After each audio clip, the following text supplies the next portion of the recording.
Hey guys, this is Brandon LaRoque here. It's a very beautiful but breezy, very windy Wednesday here in Raleigh, North Carolina. It's about 72 degrees out.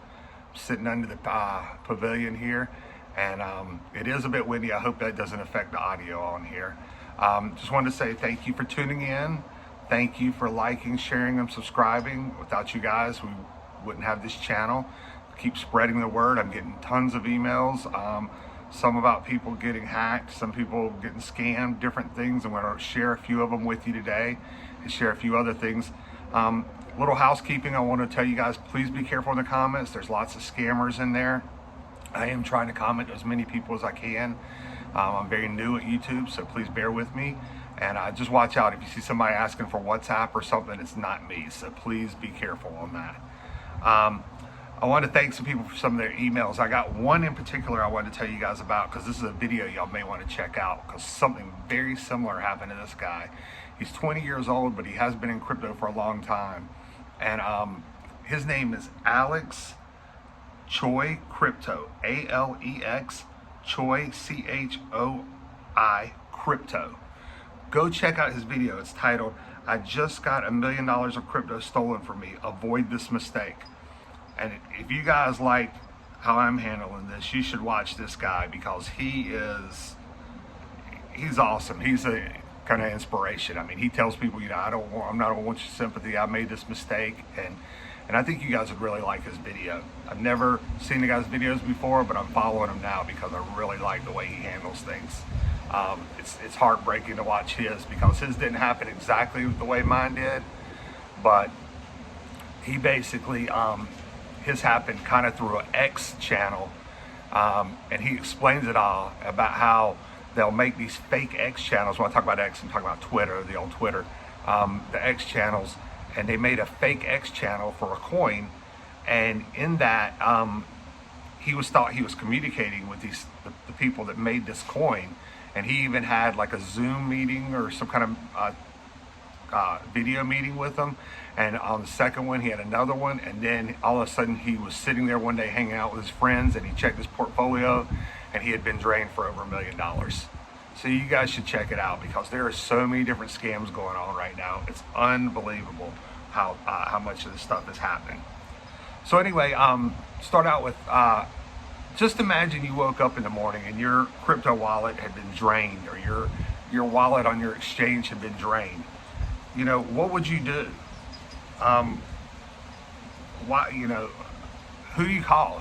That's what this channel is about. It's trying to spread the word on different people that can help you with the stuff. And by the way, I got reached out to by James Rule XRP. So you guys, if y'all don't follow him, please go give him a like, subscribe, and follow because he is awesome. I'm going to do something on my next video about him, and I'm not going to name the person who helped me, but somebody did a chain analysis for me and of where my crypto went, and I want you to both know that I have not forgotten you. Thank you so much for what you did, because just people like that reaching out, you don't know how much it means, because it totally at least somebody cares, I guess is what I'm trying to say. At least somebody cares. So I want you to know that I will be doing a video on that, the next video. But first of all, I want to know, what would you guys do if that happened? What would be the first thing you would do? You know, if you could put it in the comments, I'd appreciate it, because there may be some suggestions I haven't thought about. But I think I've thought of most everything, but I can't be sure. Anyway, that was something I was thinking about. Also, why did you guys get into crypto? And if you did get into crypto, what did you get into? Like, did you get into XRP? Did you get into it for the same reasons I did? Because you saw that it could kind of be the financial, part of the financial system. I think we're going into a new financial system, and I was just wondering why you guys were getting into this, because I'll tell you why I didn't hold my crypto on an exchange and instead held it on a wallet, which I thought was a cold wallet, which turns out to be hot. And I have another email about someone else that's happened to. It's going to be very interesting at the end of this video, so stay for the end, because at the end of it, basically, I think we helped somebody. I'm not saying I did, but I think us getting the word out, it made someone else realize that their wallet had gone from cold to hot. And it wasn't LA wallet, it's another one, so please stay till the end. The reason I didn't hold my crypto on an exchange was because I had heard stories like, I don't know as well about these stories as other people, so you should research them yourself. But I'd always heard about the Mt. Gox hack that happened, and I think that was like sometime between 2011 and 2014.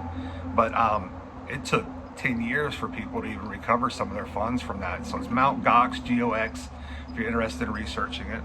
I'd also heard about the Qcoin hack. I know that one of those happened somewhere around 2018 or 2020, and I used to use Qcoin a lot. That was when I first started trading, I used to use Binance, and I loved Binance. And then they outlawed it in the United States, and I can see why now. They have Binance US, but that's a little different. Binance, when we used to use Binance, it was the Wild West. I mean, it was crazy.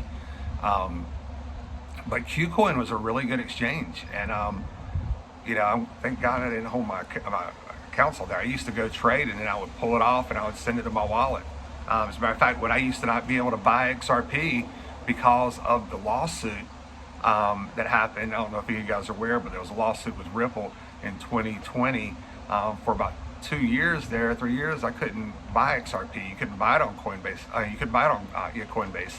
So I would go, I'd buy XLM on Coinbase, and I'd shoot it over to Qcoin, which is another exchange, and I would trade my XLM for Bitcoin, and I'd trade my Bitcoin for XRP, and that's how I accumulated when the price was low. And then I'd take that big XRP and I'd shoot it back to my my cold wallet that I thought. But so I accumulated all during that time, and that was one of the ways to do it, because the only other place I think you could get XRP was on Uphold. So anyway, I just wonder what y'all's thoughts are on that. Another one you may well research is that I heard about a while back, and I don't know the whole story about it, was like Cryptopia. I don't know if you guys remember that, but it was like this place where you would go and trade really small coins, like that were newer, and it was crazy. It just, I think, just went dark one day or something, or just shut down right in the middle of trading. It was wild. But one thing I did notice that I learned about all these ones I'm naming is that turns out that these exchanges, when you have your funds on them, a lot of them are not actually in a cold wallet or cold storage with these exchanges. Apparently they use hot wallets to keep the trading platform running, and that's how they're getting hacked. And which is basically the same thing that happened to me on a hot wallet. So I just thought those were a couple of interesting things. Another thing I want to talk to you guys about before I read some of these emails is this may come up in a couple of emails. It's come up with a lot of emails to me, is a term called pig butchering. I don't know if you guys are familiar with this, and you can probably explain it better than I can, but I'm just going to explain it from a plain layman's terms, what I understand it is. Pig butchering, I'm not sure it's just related to crypto. I think it's kind of something that happens with all scams, and it's where I'm going to give you an example. A few years ago, a gentleman came into my bar, and I used to set up during the day, and there's a restaurant right next door to my bar, and so a lot of people would come in. We'd have the door open while we were setting up, and this gentleman came in and started talking to me and was telling me about how he was trying to find help for his girlfriend, and she was in Africa, and that they were holding, the government was holding her hostage, and he had to get money to get her out, and of course, ding, ding, ding, ding, ding, red flags were going out with me.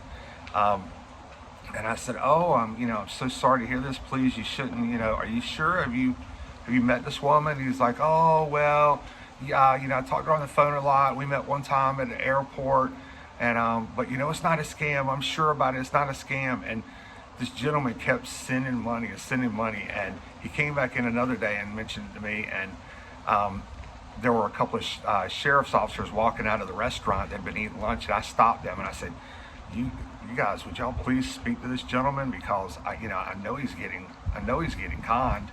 And I think that's kind of what pig butchering is. It's kind of like, a lot of it are romance scams where they send you a text message or send you an email or send you or maybe even a phone call, I don't even know. And they sit here and play to your heartstrings, and then they fatten you up for, a couple of weeks, couple of months, whatever. And once they can't get any more out of you, they kind of slit your throat, And I think the same thing kind of happened to me. Not that I was in some kind of romance scam or anything like that, but at least the last two.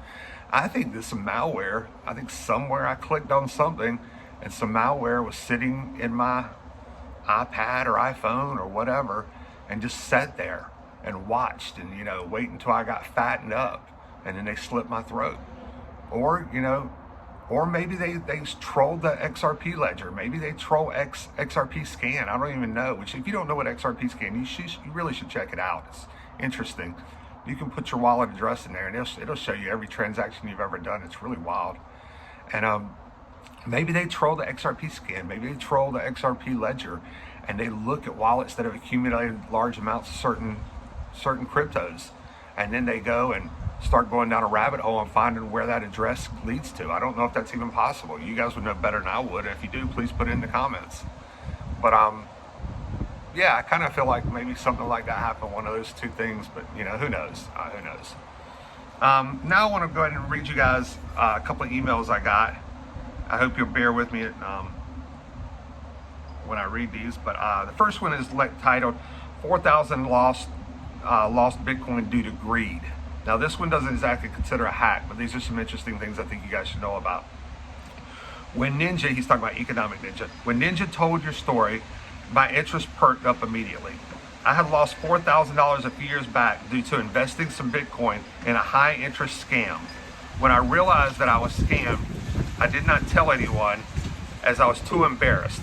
And then recently I could not get into the hard wallet where I had my XRP stored due to one word not being accepted.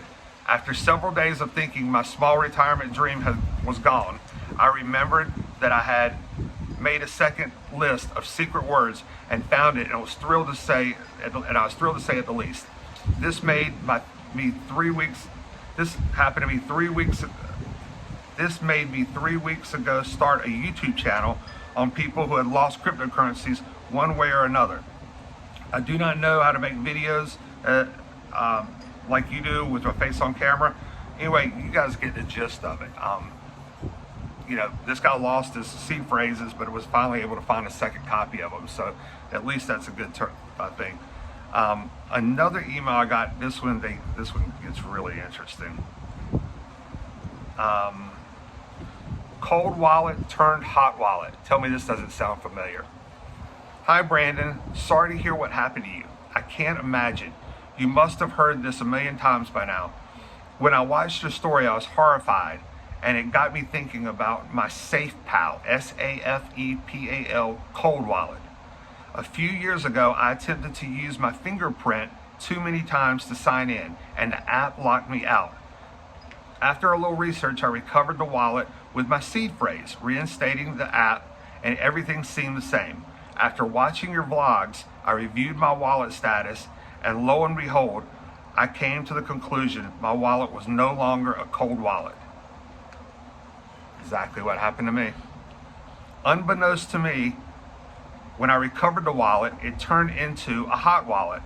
And as I mentioned, that was a few years ago. Ever since, I thought my Bitcoin was in cold storage.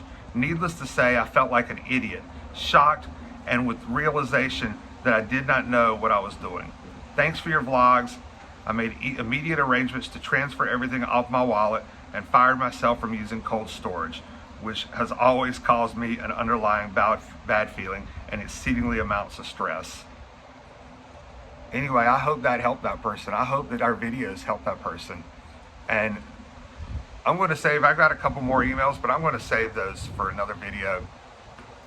Anyway, I just thought I should share these with you guys and let you know that maybe we are making a difference. Maybe these videos, if you're sharing them, are making a difference, because someone, while he didn't get hacked, thank God, at least he realized he was walking around with all this money hanging out of his back pocket. So thank you guys for sharing, and subscribing. I really appreciate it. I know this video is kind of getting long, and I don't want to bore you guys, but I'll be doing another video tomorrow on this, and actually the one tomorrow will most likely be about the James Rule stuff, and I do appreciate him doing that. And thank you guys for sharing, and subscribing. It means the world to me.